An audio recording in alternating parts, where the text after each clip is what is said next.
요즘 시어머니가 매일 이런 반찬을 해주시는데요. 솔직히 말하면 좀 부담스러워요. 냄새도 심하고 요즘 젊은 사람들 입맛에는 맞지 않거든요. 정영숙의 손이 떨리기 시작했습니다.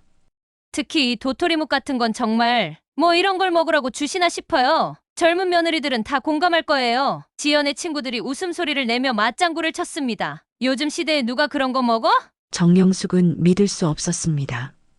화면이 바뀌더니 지연이 부엌에서 정영숙의 반찬들을 음식물 쓰레기통에 버리고 있는 모습이 나왔습니다. 정영숙의 하루는 새벽 5시 반부터 시작됩니다.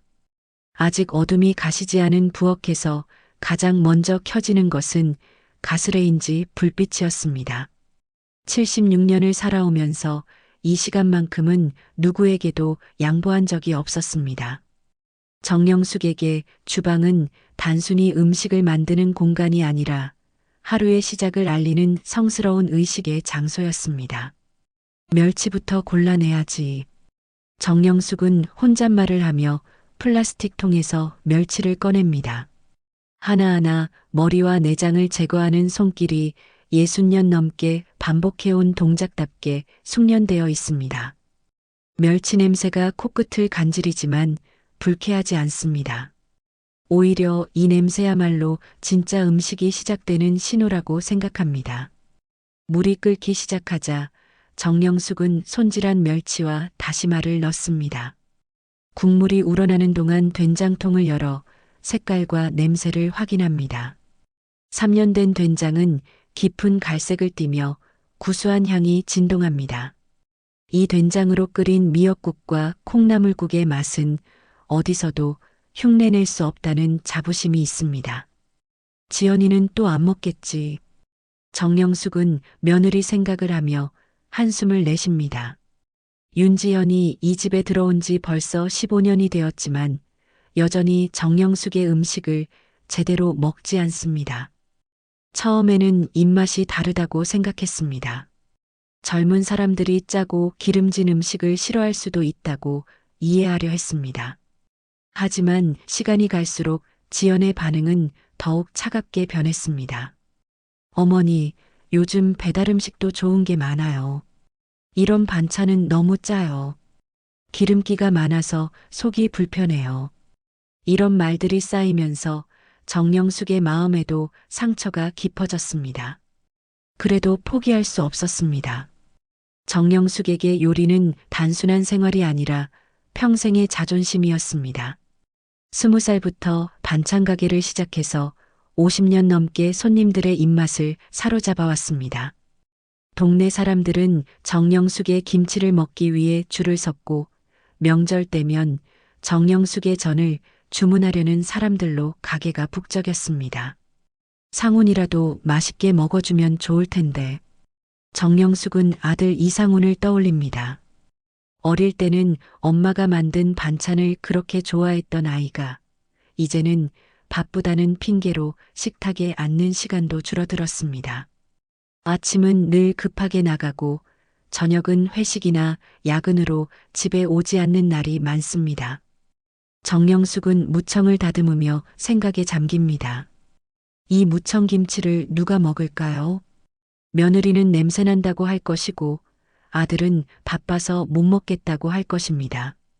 그래도 만들어야 합니다. 만들지 않으면 이 집에는 정말 아무것도 남지 않을 것 같습니다. 시계가 7시를 가리킬 때쯤 지연이 부엌으로 내려옵니다. 정영숙이 만든 아침 상차림을 보더니 미간을 살짝 찌푸립니다. 어머니, 또 이렇게 많이 차리셨어요? 우리 셋이 먹기에는 너무 많아요. 많이 해놓으면 며칠은 먹을 수 있잖아. 정영숙이 조심스럽게 대답합니다. 요즘은 냉장 보관도 오래 하면 안 좋다고 해요. 그때그때 필요한 만큼만 사서 드시는 게 어때요? 지연의 목소리에는 짜증이 섞여 있습니다. 정영숙은 아무 말도 하지 않고 밥그릇을 들어 상훈의 자리에 놓습니다. 아들이라도 한 숟가락 떠먹어주면 좋겠다는 마음뿐입니다. 하지만 상훈 역시 휴대폰을 보며 급하게 밥 몇 숟가락만 먹고 일어섭니다. 엄마, 먼저 갈게요. 오늘 중요한 회의가 있어서요. 정영숙은 혼자 남은 식탁을 바라봅니다. 정성껏 차린 반찬들이 그대로 남아 있습니다. 미역국 한 그릇, 된장찌개, 무청김치, 콩나물 무침, 계란말이까지 모두 새벽부터 정성껏 만든 것들입니다. 내가 뭘 잘못하고 있는 걸까? 정영숙은 작은 목소리로 혼잣말을 합니다. 평생 음식으로 사람들을 행복하게 만들어 왔다고 믿었는데 정작 함께 살고 있는 가족들에게는 왜 이렇게 외면당하는 걸까요? 설거지를 하면서도 정영숙의 마음은 무겁습니다. 언제부터 이 집의 주방이 이렇게 쓸쓸한 곳이 되었을까요? 예전에는 이곳에서 웃음소리가 끊이지 않았는데 이제는 정영숙 혼자만의 공간이 되어버렸습니다. 그날 오후 정영숙은 거실에서 뜨개질을 하고 있었습니다. 손자 민준이가 학교에서 돌아와 소파에 앉아 태블릿을 보고 있었습니다. 12살 민준이는 요즘 할머니보다 그 작은 화면에 더 관심이 많았습니다. 할머니, 이거 보세요. 엄마가 나온 영상이에요. 민준이가 갑자기 태블릿을 정영숙 쪽으로 돌렸습니다. 정영숙은 안경을 고쳐 쓰고 화면을 들여다봤습니다. 익숙한 목소리가 들려왔습니다. 며느리 지연의 목소리였습니다. 요즘 시어머니가 매일 이런 반찬을 해주시는데요. 화면 속 지연이 정영숙이 만든 도토리묵을 들고 있었습니다. 솔직히 말하면 좀 부담스러워요. 냄새도 심하고 요즘 젊은 사람들 입맛에는 맞지 않거든요. 정영숙의 손이 떨리기 시작했습니다. 화면 속에서 지연은 계속 말하고 있었습니다. 특히 이 도토리묵 같은 건 정말 뭐 이런 걸 먹으라고 주시나 싶어요. 젊은 며느리들은 다 공감할 거예요. 지연의 친구들이 웃음소리를 내며 맞장구를 쳤습니다. 맞아, 맞아. 우리 시어머니도 그래. 요즘 시대에 누가 그런 거 먹어? 정영숙은 믿을 수 없었습니다. 며느리가 자신이 정성껏 만든 음식을 이렇게 공개적으로 조롱하고 있다니요. 더 충격적인 건 그 다음 장면이었습니다. 화면이 바뀌더니 지연이 부엌에서 정영숙의 반찬들을 음식물 쓰레기통에 버리고 있는 모습이 나왔습니다. 어제 정성껏 만든 무청김치, 콩나물 무침, 심지어 미역국까지 모두 쓰레기통으로 들어가고 있었습니다. 이렇게 몰래 버리는 게 죄송하긴 한데 안 먹을 바에야 버리는 게 낫잖아요. 냉장고만 차지하고 있으면 뭐해요. 지연이 웃으며 말했습니다. 정영숙의 가슴이 무너지는 것 같았습니다. 평생 음식을 버리는 것을 가장 큰 죄악으로 여겨왔던 정영숙에게 이 장면은 견딜 수 없는 충격이었습니다. 더구나 자신이 사랑으로 만든 음식들이 이렇게 무참히 버려지고 있었다니요. 할머니, 괜찮으세요? 민준이가 걱정스러운 목소리로 물었습니다. 정영숙은 대답할 수 없었습니다. 목구멍이 메어서 말이 나오지 않았습니다. 눈물이 뚝뚝 떨어졌습니다. 76년을 살면서 이렇게 큰 모욕을 당해본 적이 없었습니다. 화면 속에서 지연은 계속 말하고 있었습니다. 솔직히 요즘 젊은 사람들은 위생도 중요하게 생각하잖아요. 집에서 만든 음식보다는 깨끗한 포장 음식이 더 안전한 것 같아요. 시어머니 세대랑은 위생관념이 달라요. 위생관념이 다르다고? 정영숙은 속으로 중얼거렸습니다. 50년 넘게 반찬 가게를 운영하면서 단 한 번도 위생 문제로 지적받은 적이 없었습니다. 손님들은 정영숙의 깨끗함과 정성을 믿고 찾아왔었습니다. 민준이가 조심스럽게 태블릿을 치웠습니다. 할머니, 엄마가 그런 뜻으로 말한 게 아닐 거예요. 하지만 정영숙은 더 이상 아무것도 들리지 않았습니다. 지연의 목소리만 계속 머릿속에서 맴돌았습니다. 뭐 이런 걸 먹으라고 주시나 냄새도 심하고 위생관념이 달라요. 정영숙은 천천히 일어나 자신의 방으로 향했습니다. 침대에 앉아서도 눈물이 그치지 않았습니다. 평생 자신의 정체성이었던 요리, 그 요리로 사람들을 행복하게 만들어 왔다고 믿었던 그 모든 것들이 한순간에 무너져 내리는 기분이었습니다. 저녁 시간이 되어 지연이 집에 돌아왔습니다. 평소처럼 아무렇지도 않은 표정으로 어머니, 저녁 준비하셨어요? 라고 물었습니다. 정영숙은 지연을 바라봤습니다. 몇 시간 전까지만 해도 며느리라고 생각했던 이 사람이 갑자기 낯설게 느껴졌습니다. 어떻게 이렇게 태어날 수 있을까요? 자신이 시어머니를 그렇게 모욕했으면서도 말입니다. 오늘은 준비 안 했어요. 정영숙이 조용히 대답했습니다. 왜요? 몸이 안 좋으세요? 지연이 의외라는 듯 물었습니다. 정영숙은 대답하지 않았습니다. 지연에게 영상 이야기를 할 용기가 나지 않았습니다. 아니, 할 필요가 없다고 생각했습니다. 어차피 지연의 진심을 이미 확인했으니까요. 그날 밤 정영숙은 잠들 수 없었습니다. 지연의 말들이 계속 머릿속에서 반복되었습니다. 그리고 음식들이 쓰레기통에 버려지는 장면도 자꾸만 떠올랐습니다. 새벽이 되어서야 정영숙은 한 가지 결심을 했습니다. 더 이상 이 집에서 요리를 하지 않겠다고요. 자신의 음식이 그렇게 싫다면, 그렇게 부담스럽다면 아예 만들지 않는 게 낫겠다고 생각했습니다. 그리고 또 하나의 결심을 했습니다. 이 집을 떠나겠다고요. 자신을 이렇게 무시하는 곳에서 더 이상 살 이유가 없다고 생각했습니다. 76년을 살아온 정영숙에게도 자존심이라는 게 있었습니다. 정영숙은 서랍에서 낡은 주소록을 꺼냈습니다. 조카딸 수진의 전화번호를 찾았습니다.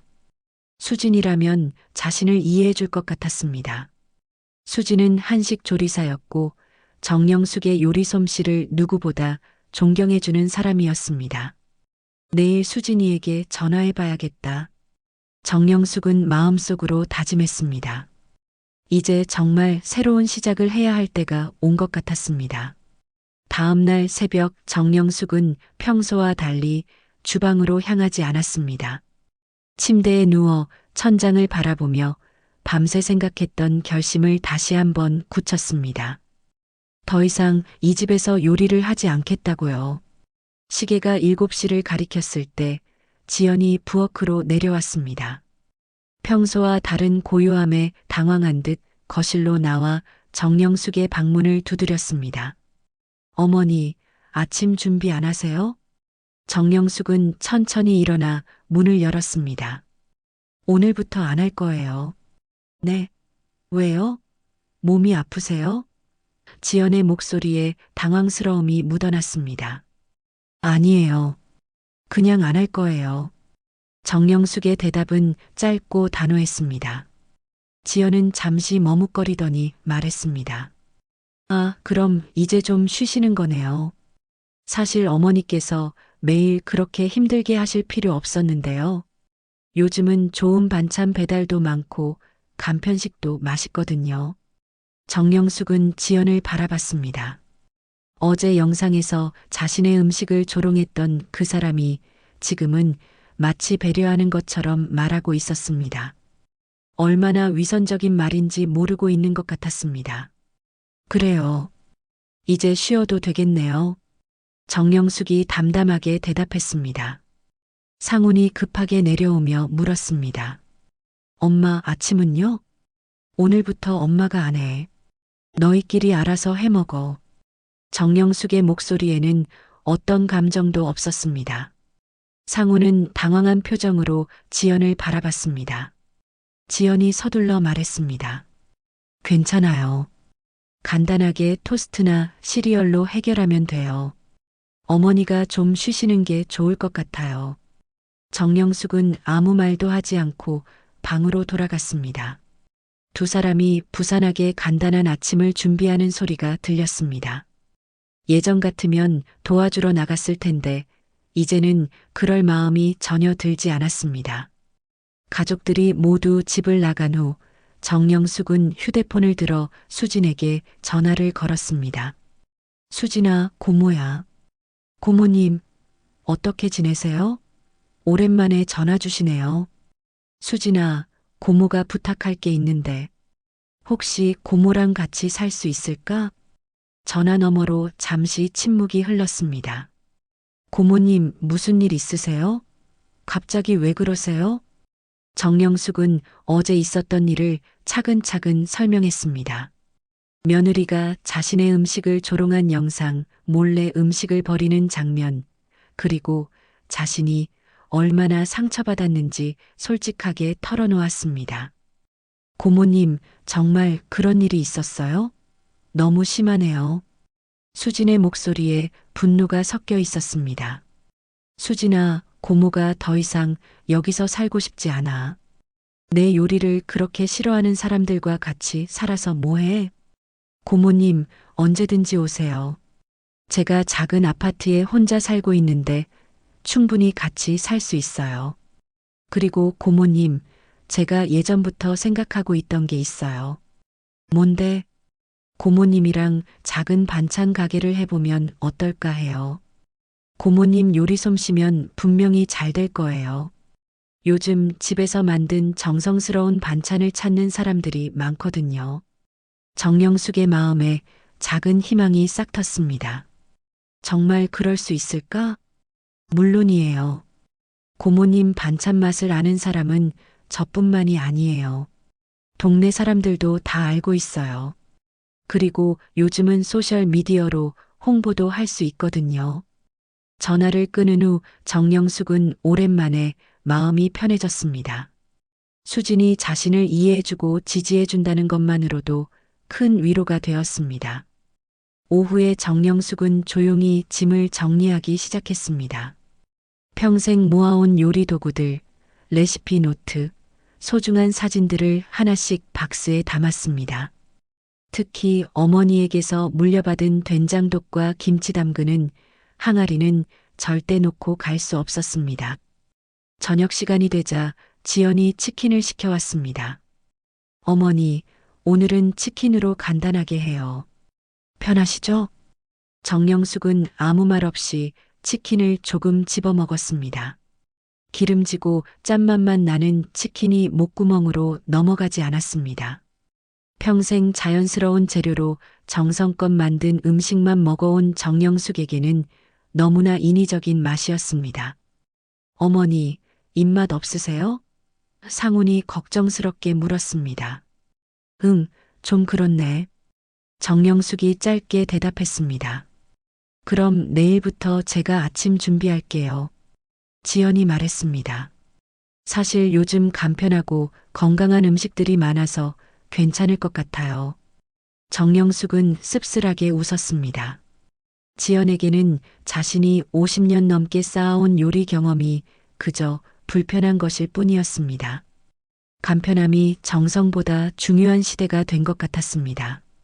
그날 밤 정영숙은 마지막으로 이 집의 주방을 둘러봤습니다. 자신이 그토록 사랑했던 공간이 내일부터는 남의 공간이 될 것입니다. 가스레인지, 냉장고, 조리대, 모든 것이 정영숙의 손길이 닿아 있었습니다. 안녕. 정영숙은 작은 목소리로 주방에 작별 인사를 했습니다. 다음 날 새벽 정영숙은 가족들이 일어나기 전에 조용히 집을 나섰습니다. 수진이 새벽 일찍 차를 가지고 와서 짐을 실어주었습니다. 고모님, 후회 안 하시죠? 수진이 마지막으로 확인했습니다. 후회는 무슨, 이제야 제대로 된 선택을 하는 것 같아. 정영숙의 목소리에는 의외로 힘이 있었습니다. 차가 출발하면서 정영숙은 뒤돌아보지 않았습니다. 76년 인생에서 가장 큰 결단을 내린 순간이었습니다.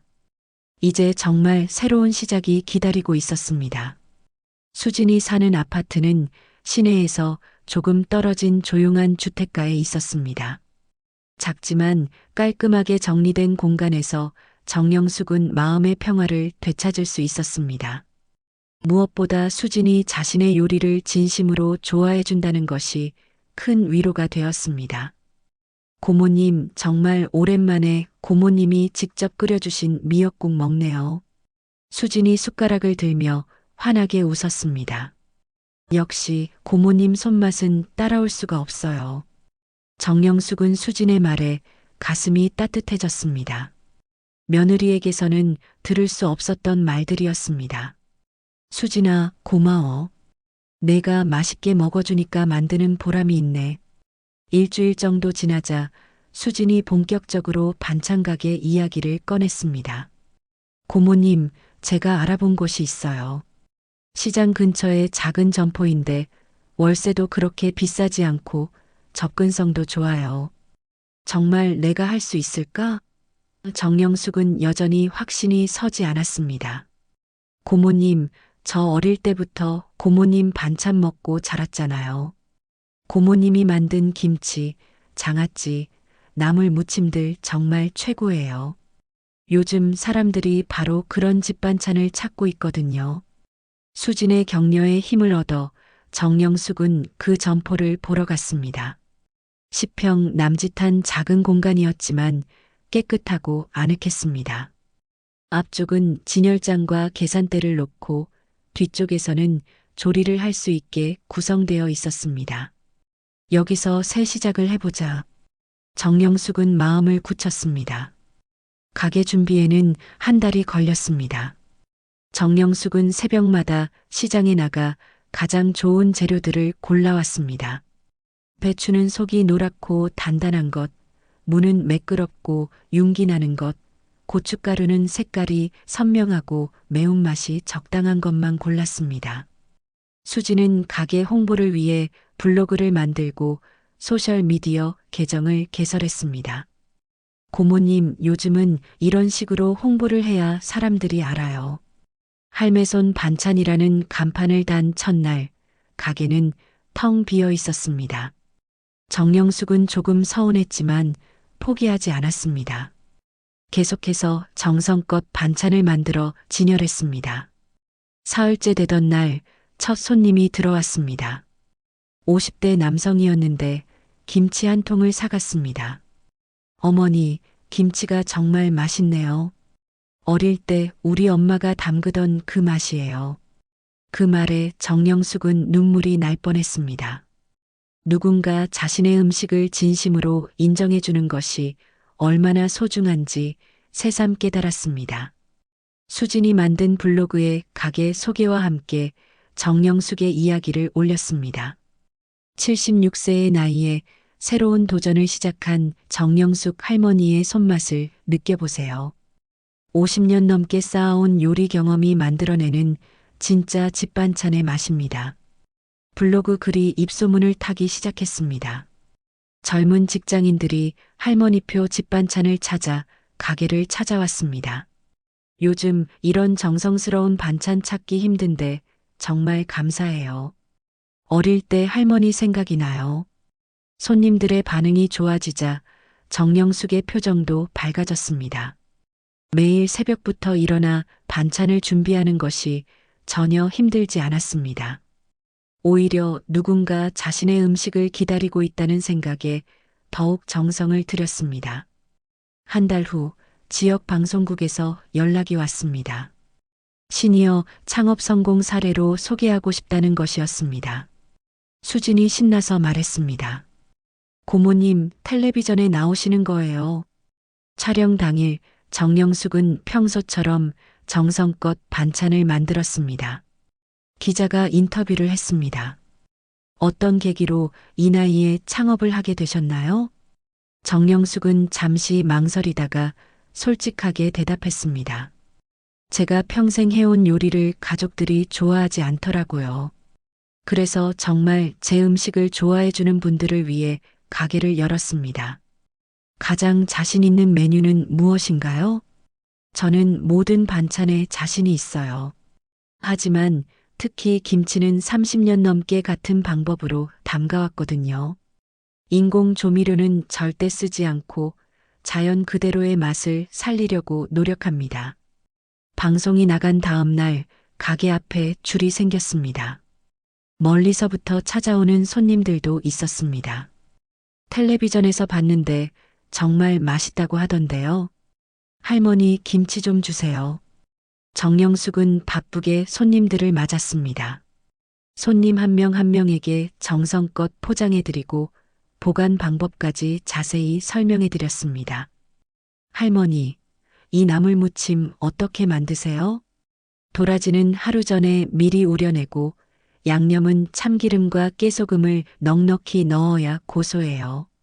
정영숙이 요리법을 설명해주는 모습을 보며 젊은 주부들이 감탄했습니다. 요즘 이런 정성스러운 설명 들을 수 있는 곳이 어디 있어요? 그날 저녁 수진이 흥분해서 말했습니다. 고모님, 오늘 매출이 평소의 3배예요. 정말 대박이에요. 정영숙은 피곤했지만 마음은 한없이 기뻤습니다.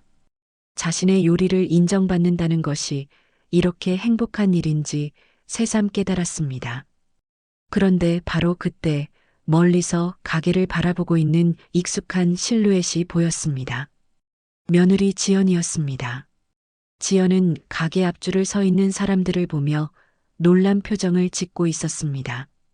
정영숙과 지연의 눈이 마주쳤습니다. 지연은 당황한 듯 고개를 돌리고 서둘러 그 자리를 떠났습니다. 정영숙은 복잡한 심정으로 그 뒷모습을 바라봤습니다. 방송이 나간 지 일주일 후 평소와 같이 바쁜 하루를 보내던 정영숙에게 예상치 못한 손님이 찾아왔습니다. 보건소 직원 2명이 가게 문을 열고 들어왔습니다. 안녕하세요. 보건소에서 나왔습니다. 신고가 들어와서 위생 점검을 하러 왔습니다. 정영숙은 당황했습니다. 신고요? 무슨 신고 말씀이세요? 익명으로 신고가 들어왔는데 위생 상태가 불량하다는 내용이었습니다. 식품 보관 상태나 조리 환경에 문제가 있다고 하네요. 정영숙은 믿을 수 없었습니다. 평생 깨끗함을 최우선으로 여겨왔고 가게를 열면서도 위생에 특히 신경을 써왔습니다. 매일 아침 가게 구석구석을 닦고 조리 도구들도 철저히 소독했습니다. 보건소 직원들이 가게 안을 꼼꼼히 살펴보기 시작했습니다. 냉장고, 조리대, 바닥, 천장까지 모든 곳을 점검했습니다. 정영숙은 불안한 마음으로 그 모습을 지켜봤습니다. 김치냉고 온도가 조금 높네요. 그리고 이 조리대 모서리 부분에 얼룩이 있어요. 정영숙이 서둘러 설명했습니다. 김치냉고는 어제 문을 자주 열어서 그런 것 같고 조리대는 매일 닫고 있는데 오래된 얼룩이라서 설명은 나중에 하시고 일단 점검부터 마저 하겠습니다. 보건소 직원들은 계속해서 문제점들을 찾아냈습니다. 사실 대부분은 아주 사소한 것들이었지만 마치 트집을 잡으려는 것처럼 느껴졌습니다. 수진이 급하게 가게로 달려왔습니다. 고모님, 무슨 일이세요? 보건소에서 신고가 들어왔다고 점검을 하러 왔어. 수진의 얼굴이 굳어졌습니다. 신고요? 누가 신고를 했다는 거예요? 보건소 직원이 대답했습니다. 익명 신고라서 신고자는 알 수 없습니다. 하지만 상당히 구체적인 내용이었어요. 식재료 보관 방법이 잘못되었다는 것, 조리 환경이 비위생적이라는 것, 그리고 유통기한이 지난 재료를 사용한다는 내용까지 있었습니다. 정영숙은 분노가 치밀어 올랐습니다. 그런 일은 절대 없습니다. 저는 매일 신선한 재료만 사용하고 유통기한도 철저히 확인합니다. 일단 점검 결과를 보고 판단하겠습니다. 2시간에 걸친 점검이 끝났습니다. 보건소 직원이 서류를 정리하며 말했습니다. 몇 가지 개선 사항이 있습니다. 김치냉고 온도 관리, 조리대 위생 상태, 그리고 일부 조리 도구들의 교체가 필요합니다. 그럼 가게 문을 닫아야 하나요? 수진이 떨리는 목소리로 물었습니다. 일주일 동안 임시 휴업하시고 개선하신 후 재점검을 받으시면 됩니다. 정영숙은 주저앉을 것 같았습니다. 방송을 통해 알려지고 손님들이 늘어나던 찰나에 이런 일이 일어나다니요. 더군다나 익명신고라는 것이 더욱 분했습니다. 보건소 직원들이 떠난 후 정영숙은 가게 문에 임시 휴업 안내문을 붙였습니다. 손님들이 찾아와도 문이 닫혀 있는 것을 보고 돌아가는 모습이 가슴 아팠습니다. 고모님, 누가 이런 악의적인 신고를 했을까요? 수진이 붕괴하며 말했습니다. 정영숙은 며칠 전 가게 앞에서 본 지연의 모습이 떠올랐습니다. 하지만 확신할 수는 없었습니다. 설마 며느리가 그런 일까지 할까 싶었습니다. 그날 밤 정영숙은 잠들 수 없었습니다. 평생 깨끗하게 살아왔는데 위생불량으로 신고를 당한다니요. 더구나 거짓 신고였다는 것이 더욱 억울했습니다. 다음 날부터 정영숙과 수지는 가게 전체를 대청소했습니다. 이미 깨끗했지만 보건소 지적 사항들을 하나하나 개선해 나갔습니다. 새로운 조리 도구들을 구입하고 냉장고도 새 것으로 교체했습니다. 일주일 후 재점검을 받았습니다. 이번에는 아무런 문제가 없었습니다. 이제 정상 영업하셔도 됩니다. 하지만 일주일 동안의 휴업으로 손님들의 발걸음이 뜸해졌습니다. 위생 문제로 문 닫았던 곳 아니야? 라는 소문도 돌고 있었습니다. 수진이 낙담하며 말했습니다. 고모님, 이렇게 되면 다시 시작하기 어려울 것 같아요. 정영숙도 마음이 무거웠습니다. 방송을 통해 쌓아온 신뢰가 하루아침에 무너진 것 같았습니다. 누군가의 악의적인 신고 때문에 모든 것이 엉망이 되었습니다. 며칠 후 정영숙은 우연히 지연이 운영하는 소셜미디어 계정을 발견했습니다. 수진이 보여준 것이었습니다.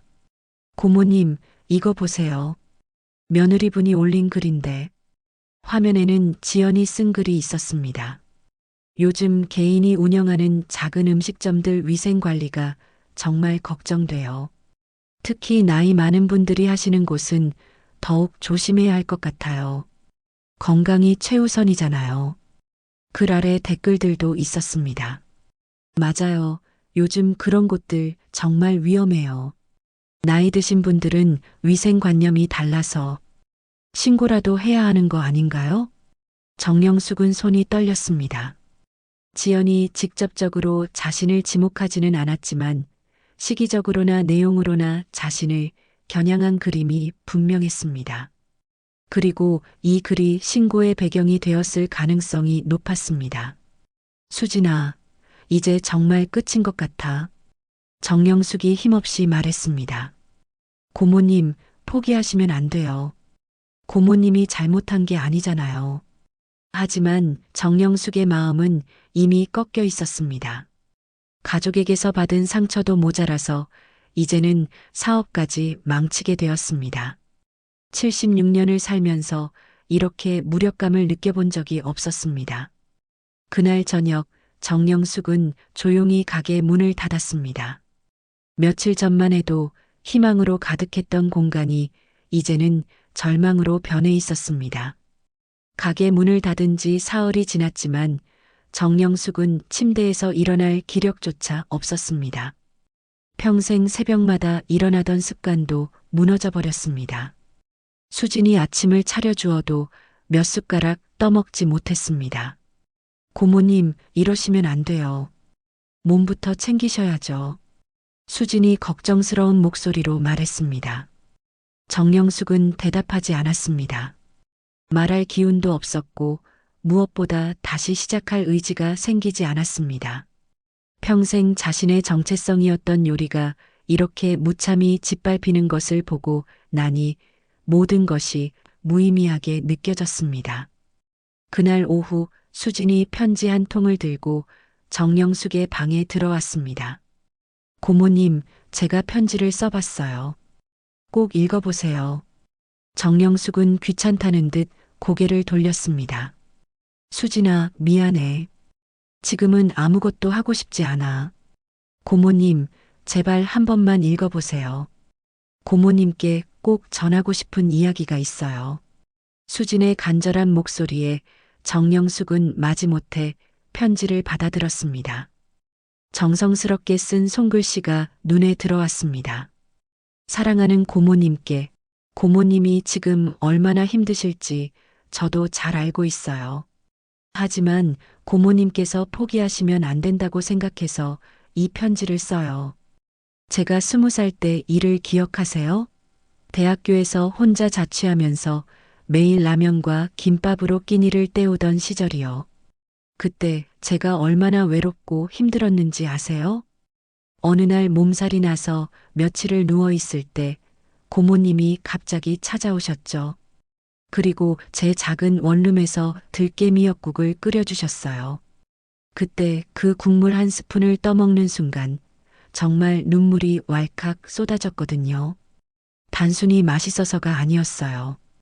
그 국물 속에 고모님의 사랑이 그대로 담겨 있었거든요. 혼자 외롭게 지내던 20살 제게 그 따뜻함이 얼마나 큰 위로가 되었는지 몰라요. 그 이후로 저는 요리를 배우기 시작했어요. 고모님처럼 누군가에게 따뜻함을 전해주고 싶었거든요. 조리학교에 다니면서도 방학 때마다 고모님께 와서 요리를 배웠잖아요. 고모님의 손에서 나오는 음식에는 특별한 힘이 있어요. 단순히 배를 채우는 것이 아니라 마음을 따뜻하게 해주는 힘이요. 그런 고모님이 지금 이렇게 주저앉아 계시는 게 너무 안타까워요. 지금 고모님을 힘들게 하는 사람들은 진짜 음식의 가치를 모르는 거예요. 하지만 고모님의 음식을 진심으로 사랑하는 사람들도 분명히 있어요. 저처럼요. 고모님, 다시 일어나세요. 고모님의 따뜻한 손맛을 기다리는 사람들이 있어요. 저도 있고, 가게에 찾아왔던 그 많은 손님들도 있어요. 고모님이 포기하시면 안 돼요. 고모님의 요리는 단순한 음식이 아니라 사랑이거든요. 사랑하는 조카딸 수진이 올림. 편지를 다 읽은 정영숙의 눈에서 눈물이 흘러내렸습니다. 수진이 말한 그날이 선명하게 떠올랐습니다. 아픈 조카딸을 위해 새벽부터 들깨를 볶아 미역국을 끓였던 그날 말입니다. 수진아, 정영숙의 목소리가 떨렸습니다. 고모님, 그때 그 들깨 미역국이 제 인생을 바꿨어요. 고모님 덕분에 저는 요리사가 되었고, 지금도 누군가에게 따뜻함을 전해주려고 노력하고 있어요. 정영숙은 수진을 꼭 안아주었습니다. 고마워, 수진아. 내가 이렇게 생각해주는 줄 몰랐어. 고모님, 우리 다시 시작해요. 가게는 접더라도 다른 방법을 찾아봐요. 그날 저녁 정영숙은 오랜만에 부엌에 섰습니다. 수진을 위해 된장찌개를 끓이고 싶었습니다. 가스에 불을 켜고 멸치를 우려내는 익숙한 과정이 마음을 차분하게 만들었습니다. 역시 여기가 내 자리구나. 정영숙은 속으로 중얼거렸습니다. 며칠 후 수진이 새로운 제안을 가지고 왔습니다. 고모님, 요리 교실은 어떠세요? 아이들에게 전통 요리를 가르쳐 주는 거예요. 아이들에게? 네, 요즘 아이들이 인스턴트 음식만 먹어서 제대로 된 집밥을 모르잖아요. 고모님이 아이들에게 전통 음식의 소중함을 알려주시면 어떨까요? 정영숙의 눈에 다시 희망이 보였습니다. 그것도 좋겠네. 아이들이라면 순수하게 받아들일 것 같아. 맞아요. 그리고 아이들 부모님들도 고모님의 정성을 알아주실 거예요. 일주일 후 정영숙은 작은 요리 교실을 열었습니다. 처음에는 5명의 아이들이 왔습니다. 8살부터 12살까지 다양한 연령대였습니다. 할머니, 김치는 어떻게 만들어요? 김치는 사랑으로 만드는 거야. 배추 하나하나 정성껏 씻고 소금에 절일 때도 마음을 담아야 해. 아이들은 정영숙의 설명을 진지하게 들었습니다. 직접 배추를 씻고 양념을 만들어 보면서 신기해했습니다. 할머니, 이거 정말 맛있어요. 우와, 제가 만든 김치가 이렇게 맛있을 줄 몰랐어요. 아이들의 순수한 반응에 정영숙의 마음이 다시 따뜻해졌습니다. 이런 순간을 위해 살아왔구나 싶었습니다. 수진이 요리 교실 모습을 사진으로 찍어 블로그에 올렸습니다. 정영숙 할머니의 전통 요리 교실, 아이들에게 진짜 음식의 소중함을 가르쳐 드립니다. 반응이 좋았습니다. 더 많은 부모들이 아이들을 보내고 싶다고 연락했습니다. 정영숙은 다시 삶의 의미를 찾은 것 같았습니다. 수진아, 정말 고마워. 내가 포기하지 말라고 해서 다시 일어설 수 있었어. 고모님이 포기할 뿐이 아니라는 걸 저는 알고 있었어요. 고모님의 요리에는 포기할 수 없는 사랑이 담겨 있거든요. 정영숙은 다시 희망을 품었습니다. 비록 가게는 문을 닫았지만 새로운 방식으로 자신의 사랑을 전할 수 있게 되었습니다. 아이들의 웃음소리가 가득한 요리 교실에서 정영숙은 진정한 행복을 느꼈습니다. 요리 교실을 시작한 지 한 달이 지났을 때였습니다. 정영숙은 평소처럼 아이들과 함께 전을 부치고 있었습니다. 아이들의 웃음소리가 가득한 작은 교실에서 정영숙은 진정한 평화를 찾고 있었습니다. 할머니, 이 파전 정말 맛있어요. 집에 가서 엄마한테도 해드릴래요. 10살 민지가 환하게 웃으며 말했습니다. 그래, 민지야. 엄마께 해드리면 정말 좋아하실 거야. 정영숙이 민지의 머리를 쓰다듬어 주었습니다. 그때 교실 문이 조용히 열렸습니다.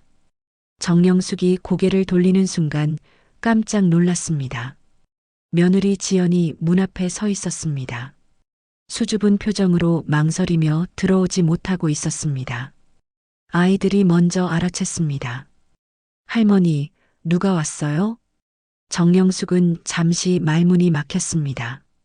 몇 달 만에 보는 지연의 모습이 예전과 달라 보였습니다.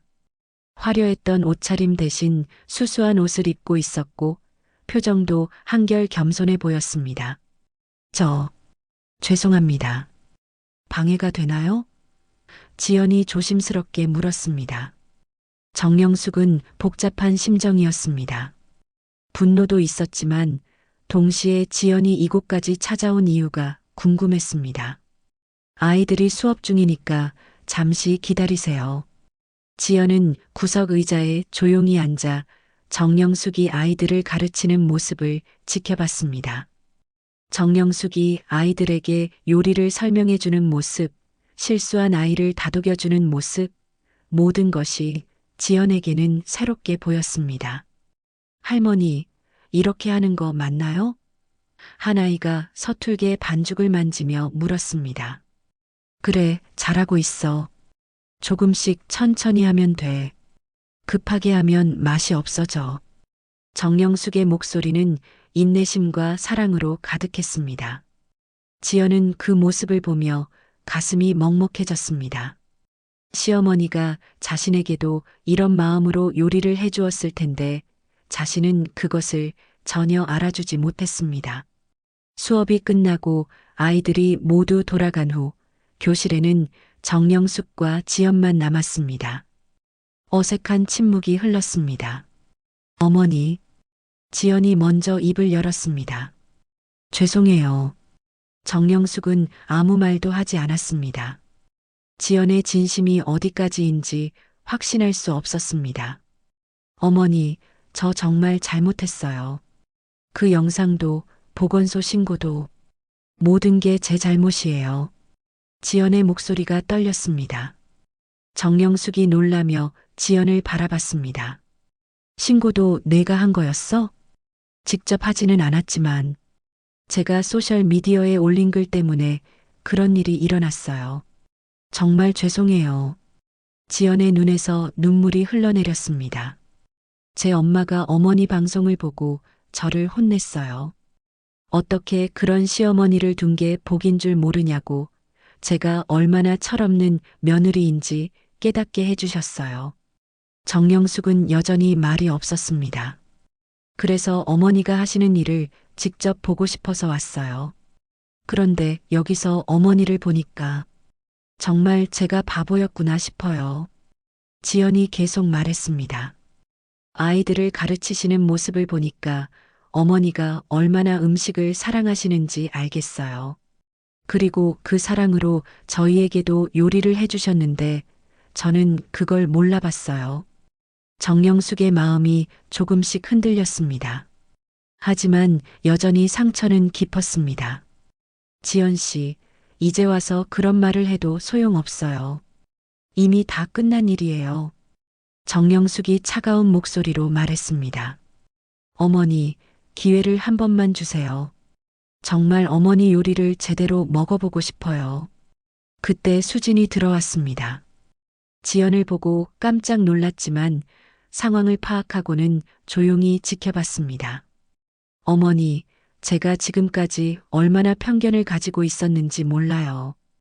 위생이니 건강이니 하면서 어머니를 무시했는데 사실은 제가 무지했던 거예요. 지연이 가방에서 작은 통을 꺼냈습니다. 어머니가 예전에 담가주신 김치예요. 냉장고 깊숙이 숨겨놓고 있던 건데 어제 꺼내서 먹어봤어요. 정영숙이 의아해했습니다. 분명히 다 버렸다면서요? 일부는 버렸지만 사실 일부는 버리지 못하고 숨겨놨어요. 그런데 어제 그걸 먹어보니까 지연의 목소리가 더욱 떨렸습니다. 정말 맛있었어요. 제가 지금까지 먹어본 김치 중에 가장 맛있었어요.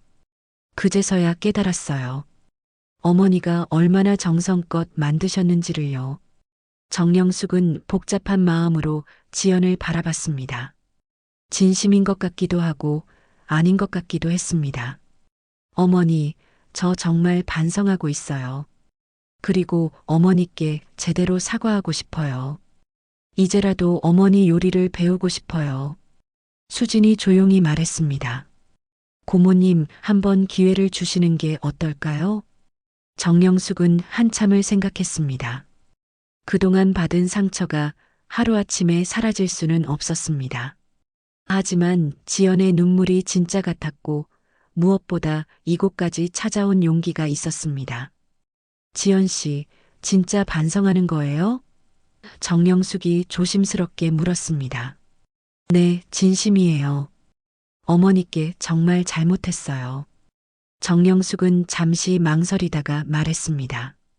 그럼 오늘 저녁을 같이 먹어볼까요? 제가 직접 만든 음식으로요. 지연의 얼굴이 밝아졌습니다. 정말요? 감사해요, 어머니. 그날 저녁 정영숙은 오랜만에 정성껏 저녁상을 차렸습니다. 된장찌개, 김치, 나물 무침, 생선구이까지 지연이 예전에 싫어했던 음식들이었습니다. 지연은 조심스럽게 숟가락을 들었습니다. 된장찌개 한 숟가락을 떠서 입에 넣는 순간 눈물이 또다시 흘러내렸습니다. 어머니, 정말 맛있어요. 이렇게 맛있는 줄 몰랐어요. 정영숙은 지연이 진심으로 음식을 먹는 모습을 보며 마음이 조금씩 누그러졌습니다. 하지만 여전히 완전히 용서할 수는 없었습니다. 너무 깊은 상처였거든요. 지연과 함께 저녁을 먹은 지 일주일이 지났습니다. 그 이후로 지연은 매일 요리 교실에 찾아와 정영숙을 도왔습니다. 처음에는 어색했지만 점차 자연스러워졌습니다. 어머니, 이 양념장 비율이 맞나요? 지연이 조심스럽게 물었습니다. 정영숙은 지연이 만든 양념장을 맛보고는 고개를 저었습니다. 설탕이 조금 많아. 단맛보다는 감칠맛이 우러나야 해. 아, 그렇구나요. 어머니는 어떻게 이런 걸 다 아세요? 50년 넘게 해온 일이니까 손끝으로 느껴지는 거야. 지연은 감탄하며 정영숙의 손놀림을 유심히 지켜봤습니다. 예전에는 느끼지 못했던 정영숙의 노련함과 정성이 이제는 눈에 보였습니다. 아이들도 지연의 존재에 금세 익숙해졌습니다. 이모, 이것도 가르쳐 주세요. 이모는 할머니한테 요리 배우는 거예요? 지연이 아이들과 함께 요리하는 모습을 보며 정영숙의 마음도 조금씩 풀렸습니다. 하지만 여전히 완전히 마음을 열기는 어려웠습니다. 며칠 후 상훈이 요리 교실에 찾아왔습니다. 엄마, 여기서 뭐 하시는 거예요? 아, 상훈아. 왔구나. 정영숙이 담담하게 인사했습니다. 상훈은 아내 지연이 시어머니를 돕고 있는 모습에 놀랐습니다. 지연아, 너 여기서 뭐 하는 거야? 어머니께 요리 배우고 있어요. 그리고 아이들 요리 교실도 도와드리고 있고요. 상훈은 이해할 수 없다는 표정이었습니다. 갑자기 왜? 요리는 내가 제일 귀찮아하는 일이잖아. 지연이 상훈을 밖으로 데리고 나가 진실을 말했습니다. 자신이 그동안 시어머니에게 얼마나 잘못했는지, 그리고 이제야 진정한 반성을 하고 있다는 것을 설명했습니다. 상훈은 충격을 받았습니다. 그런 일이 있었어? 왜 나한테는 말 안 했어? 당신도 바쁘고 엄마와 제 사이 일에 끼어들고 싶지 않을 것 같아서요. 엄마가 집을 나간 게 그래서였구나. 상훈이 뒤늦게 깨달았습니다. 그날 저녁 상훈은 정영숙에게 찾아왔습니다. 엄마, 죄송해요. 제가 몰라봤어요. 정영숙은 아들을 바라봤습니다. 상훈아, 내가 잘못한 건 아니야. 다만 좀 더 관심을 가져줬으면 좋았을 텐데. 엄마, 다시 집으로 돌아오세요. 지연이도 정말 반성하고 있어요. 정영숙은 고개를 저었습니다. 상훈아, 나는 다시 그 집으로 돌아갈 생각 없어. 엄마, 왜요? 지연이가 정말 잘못했다고 인정하고 있는데. 용서는 했어. 하지만 다시 같이 살지는 않을 거야. 정영숙의 목소리는 단호했습니다. 상훈이 당황했습니다. 그럼 엄마는 어떻게 사실 거예요? 나는 내 삶을 살 거야. 누군가의 시어머니로서가 아니라 정영숙이라는 한 사람으로 말이야. 정영숙의 대답에 상훈은 말문이 막혔습니다. 어머니가 이렇게 의지가 강한 분이었나 싶었습니다. 며칠 후 지역 신문에서 연락이 왔습니다. 정영숙의 요리 교실이 화제가 되어 인터뷰 요청이 들어온 것이었습니다. 76세의 나이에 새로운 인생을 시작하신 계기가 무엇인가요? 정영숙은 잠시 생각하다가 대답했습니다. 제가 평생 요리를 해왔지만 정작 가족들은 제 음식을 좋아하지 않더라고요. 그래서 정말 제 요리를 좋아해주는 분들을 위해 새로 시작하게 되었습니다. 요리 교실을 통해 무엇을 전하고 싶으신가요? 음식은 단순히 배를 채우는 게 아니라 마음을 전하는 거라는 걸 아이들에게 알려주고 싶어요. 정성으로 만든 음식에는 사랑이 담겨 있거든요. 앞으로의 계획은 어떻게 되시나요? 계속해서 아이들에게 요리를 가르치고 싶어요. 그리고 제 레시피를 정리해서 후대에 남기고 싶기도 하고요. 인터뷰 기사가 나간 후 더 많은 사람들이 정영숙의 요리 교실에 관심을 보였습니다. 다른 지역에서도 요리 교실 개설 요청이 들어왔습니다. 수진이 신나서 말했습니다. 고모님, 정말 대단해요. 이제 고모님만의 브랜드가 생긴 거예요.